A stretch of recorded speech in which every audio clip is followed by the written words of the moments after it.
As we look upon the stage of history, there lies a mysterious figure rising from the dust in her royal tomb, a discovery of crushed remains, a crown made of golden leaves and golden star flowers, positioned upon an elongated skull of what was once a queen. In today's video, I'd love for you and I to explore and recreate the celestial headdress of Queen Puabi of ancient Sumeria, followed, of course, by my reaction. All right, guys, I'm going to be honest with you. It was a lot of fun to recreate this one, but it took me over a month to mess it up. I'm laughing inside right now because it was by far one of the most challenging projects I've actually ever taken on. I don't even know what made me think that I could make a headdress made of gold and use metal in its place. What an insult to Queen Puabi, but nevertheless, when we do the reveal, can I at least get a big thumbs up, at least for my effort? It truly gave me a good laugh, and I'm sure it may give you one as well, this time on Incredible Adventures. Hello and welcome. I am your host, Nicole, and today we are going to explore the enigmatic world of Queen Puabi. A reigning monarch in the early dynastic third period, is possibly the first female ruler in world history. The Akkadian queen, Kubaba, is the first female ruler actually recorded in history who is actually called a king and officially acknowledged on the Sumerian kings list. It seems as if the written records or lists came during the time of her younger brother, Meskalamdug. If we have time, we may dive into it as to why some speculated that she was the second wife of Meskalamdug, who I come to discover was her actual younger brother. But if we can't get into that, I'm going to put the information that I have in the description box for your own information, because you guys might want to explore that a little bit more deeply. In a quiet rural town just east of nowhere, I began my quest to recreate the legendary headdress of Queen Puabi. But first, I needed the right materials. I set my sights on the finest stainless steel foil, paper thin, but it wasn't going to happen. I was lucky to find a metalworker who pounded the mess out of a piece of roofing sheet. It's going to have to do, and the leaves, well, not too bad. As for the remaining materials, looks like we're gonna have to improvise. Queen Puabi's tomb was discovered by British archaeologist Sir Leonard Woolley during his excavations at the Royal Cemetery of in southern Iraq between 1922 and 1934. Of the 1,800 burials, 16 were classified as royal due to their distinctive form of wealth and, of course, their presence. Queen Puabi's tomb, PG 800, stood out among these for its exceptional preservation and the opulence of the goods found. Unlike many other tombs, it had remained untouched by looters. Queen Puabi's tomb was filled with an array of gold, silver, and precious stones, including carnelian and lapis-lazuli, as well as musical instruments and a chariot adorned with silver and a lioness head. Puabi's cylinder seals, which we deem as a headstone of identification, was pinned to her decayed remains, identifying her with the title Nin or Eresh, which means queen or priestess in Sumerian. The tomb contained 25 attendants in her adjacent chamber and 65 in her own chamber, suggesting a custom of accompanying the deceased to the afterlife. Some of these attendants were found holding small cups, leading Woolley to speculate that they had consumed poison as a part of the burial ritual. Her headdress is out of this world, almost galactic in presentation, including inspiration from nature with floral motifs, gold ribbons, gold leaves, and a gold support comb, and beads and ribbons made from precious metals. The headdress is made up of 20 gold leaves, 2 strings of lapis-lazuli and carnelian. In addition, she wore chokers, necklaces, rings, and a large lunate-shaped earrings, which I did attempt to make. Her upper body was covered by strands of beads made of precious metals and semi-precious stones that stretched from her shoulders to her belt. It has been suggested that in order to support the weight of the intricate headdress, which was approximately 6 pounds, Queen Puabi likely wore a wig or a hairpiece. Was it sheep's hair, goat's hair, her own hair? Back to that in just a moment. This woman had style, and I wanted to wear this. That's why I tried to make it. Just wanted to capture the essence of what it was like to wear it. Now, as for her hair, let's talk about hair for just a sec. Hair, like other organic materials, is subject to decomposition by microorganisms and environmental factors. Now, when you think about the chemistry of, let's say, black hair, it's very, very curly and it requires a lot of hydration. And if it does not receive a lot of hydration, it will break. So imagine 5,000 years past, it's not going to be anything left but dust. So I'm going to assume, it's just my own unimportant assumption, that she definitely had very thick, voluminous, curly hair. Of what texture, of what ethnicity, that is obviously not for us to concern ourselves with. What I will say is she was very stylish, and I became a fangirl of this very ancient remains of a queen. Can you imagine that? It was the headpiece and the adornment that really set me back. And not only that, even her servants were lit. They look really beautiful in their adornment. And I can only imagine at that time what it looked like, what it felt like. And as I was making it, I just kept thinking to myself, like, oh my gosh, are you really going this deep? I've never really worked with metal. I've never worked with precious stones or anything. I just had this idea, like, we're going to talk about it. Let's make it. So we did. I spared you all the brutality of this creation.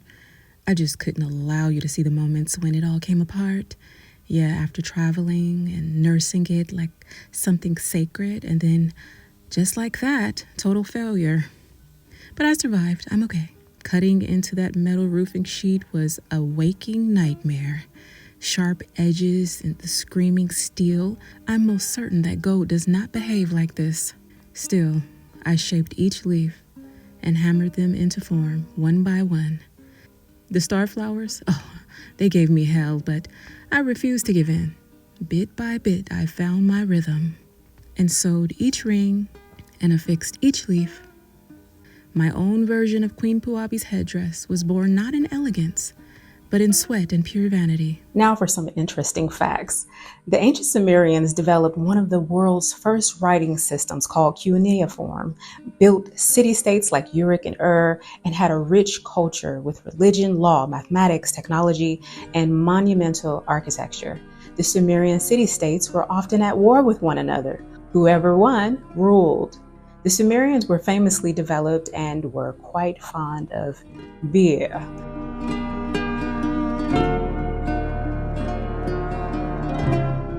The Sumerians believed in celestial deities called Anunnaki.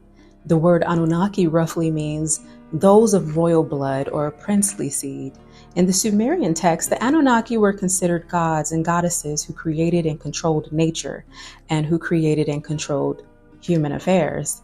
Anunnaki are sometimes portrayed as aliens or ancient astronauts, not via the actual cuneiform text, but the pictures left behind for the viewers to speculate. The idea that the Anunnaki were ancient aliens or astronauts was popularized primarily by Zecharia Sitchin, a Russian-born author who wrote a series of books starting with the 12th planet. Zecharia Sitchin's theory went like this. He claimed to have translated Sumerian texts, though his translations are widely criticized by scholars. He proposed that the Anunnaki came from a mysterious planet called Nibiru, which orbits the sun every 3,600 years. According to his studies, these beings came to Earth hundreds of thousands of years ago to mine gold and genetically engineer humans as a slave race to help with his task. I'm just laughing, sorry. He described them as technologically advanced extraterrestrials, not mythological deities. Scholars say he misunderstood or misrepresented the cuneiform text. Queen Puabi's skull was determined to be slightly elongated, but this is generally interpreted as a natural variation and possibly due to the cultural cranial shaping practices of that time. Some ancient astronaut researchers have pointed to her skull and others like it as evidence of alien-human hybridization. However, physical anthropologists and archaeologists strongly dispute this. Personally, I think there's something far more mysterious. There are probably remnants or fragments of something very celestial, spiritual. It is said that Queen Puabi may have been the seed of an extraterrestrial. She had no husband and ruled in her own right as an heir to her father's throne. So Mesopotamia, her younger brother, was the first king listed on the first dynasty of Ur, or on the Sumerian kings list. He is the son of Meskalamdug, and she is also the daughter of Meskalamdug. It's so interesting because Mesopotamia had been referenced as being married to her. Once again, according to my findings, King Meskalamdug, who had no remains of anyone within his tomb, is her father. He may have been, I'm just assuming right now, I'm assuming that he may have been a demigod or an Anunnaki offspring. I don't know, 𝒂💪💦💦, one of them. Anything is possible. 𒂂💪💦💦 mix, I don't know, of the higher orders. That is why, in my opinion, that is why he was not mentioned on the Sumerians kings list, because he may have been one of the originators or remaining extraterrestrial souls who decided to stay after the flood. Maybe an offspring of 𝒀💪💦💦, I don't know. Okay, I don't know. Maybe a standalone deity. There's a lot of speculation. Let's just say he was one of the first in line of these semi-mortal beings with the exceptional power and speed when it comes to civilizations and intellect. Queen Puabi was in a very unique position, being that she became the first dynasty queen in her own right, as well as priestess not attached to any husband, nor any king, not even her own father, but ruled solely and was acknowledged in stone as to the level of importance. Interesting about the father, how ambiguous and somewhat detached from the mortal importance of his own culture, but might actually be a founding father. Usually you'll see fathers dominating their daughters throughout cultures and centuries to become someone's subject, but it is clear that her bloodline was more significant. If not in direct line of the Anunnaki or whoever it might be, she may have been very, very close. It's time for the big reveal. I plaited the braids into 2 large buns.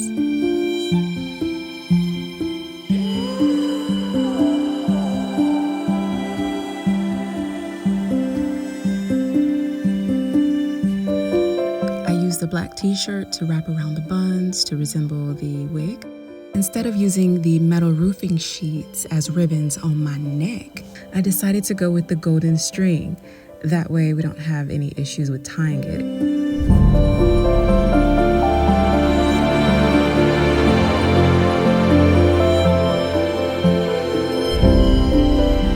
The lunate earrings were a bit complicated. I was not able to shape them, so I went ahead and shaped the earrings like large leaves and created the leaf pattern by pounding them. I was actually really surprised by that.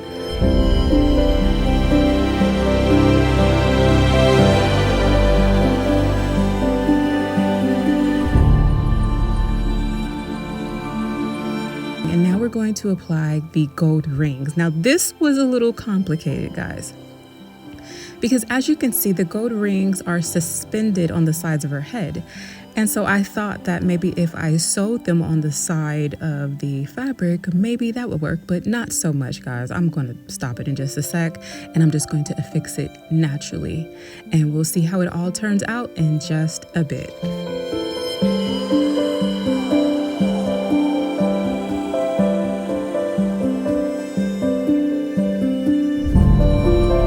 The idea of sewing them was good, but it would actually work better if someone was doing it for me. So we're going to go ahead and scratch that, and we'll affix them naturally by placing them in a secure location there. As you can see, they're suspended on their own. So that'll do, because I ain't got nowhere to go, guys. We're getting ready to do our big reveal in just a moment, guys. If you love this video, give it a big like, and here we go.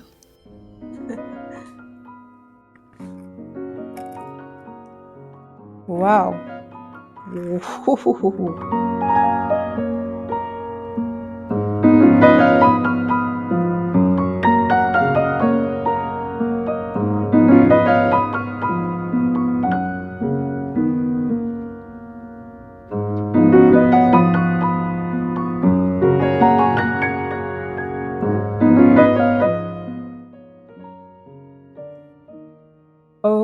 my gosh, look at me. Oh, no wonder I was obsessed with the look. Oh, okay.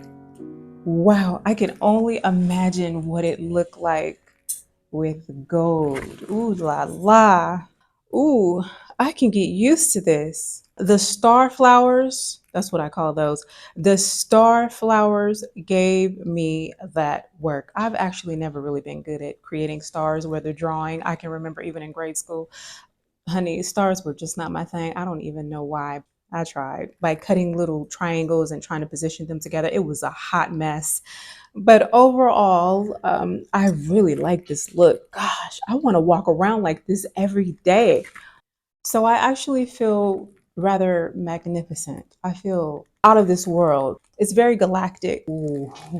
I'm just wowed by it. Even though I didn't use the metal, I didn't want metal up on my neck like that. So that's why I chose this string. I hope you guys are okay with that. But I want to know how you guys feel about this little homemade Puabi headdress that I made, guys. So ooh. Oh my gosh. Homemade puabi at your service. The only thing that was missing were my attendants. It was very difficult trying to put it all together from the beginning, guys. We're talking about creating the base here. As you can see, I used like a curtain fabric and cut it and glued all these strings together. I dyed the strings. And of course, I manually drew and cut out and hammered every leaf and subleaf. I like it so much. I just can't believe that I'm actually like, I mean, it's not the official one. I just love the vibe. Imagine at that time having so much style and pizzazz. Guys, I'm beginning to think that they were very galactic, spiritually heightened. I mean, how did they know to design such a beautiful ornamentation for the adornment? I mean, gosh, even the attendants were wearing their beautiful garments. I mean, man, guys, this was absolutely lovely. So I want to hear from you all. Let me know if you think that I did okay. I think I did okay. It could have been better if it was gold, but not yet. And if and when I get my hands on some gold, I'm going to design my own personal Puabi headdress because I like it. I want to walk around like this every day. I'm telling the truth. I'm just speaking my truth. That's, I'm being honest. It just feels right. And so the veil lifts on a world long buried beneath the sands of time, a world where Queen Puabi reigned in splendor, draped in gold and lapis-lazuli and carnelian, commanding not just wealth but undeniable power. Her story echoes through the ages, and recreating her magnificent headdress brought that ancient elegance to life, bit by bit, an adventure as intricate as it was unforgettable. Thank you everyone for exploring with me today as we took a deep dive into the adornment of the illustrious Queen Puabi of ancient Sumeria. Please give the video a like and share it with all of your friends worldwide, and subscribe for more as we journey even deeper into the ancient world of what they were wearing, what they were eating, and most certainly what they was drinking at 𝒀💭🀊🆑 Adventures.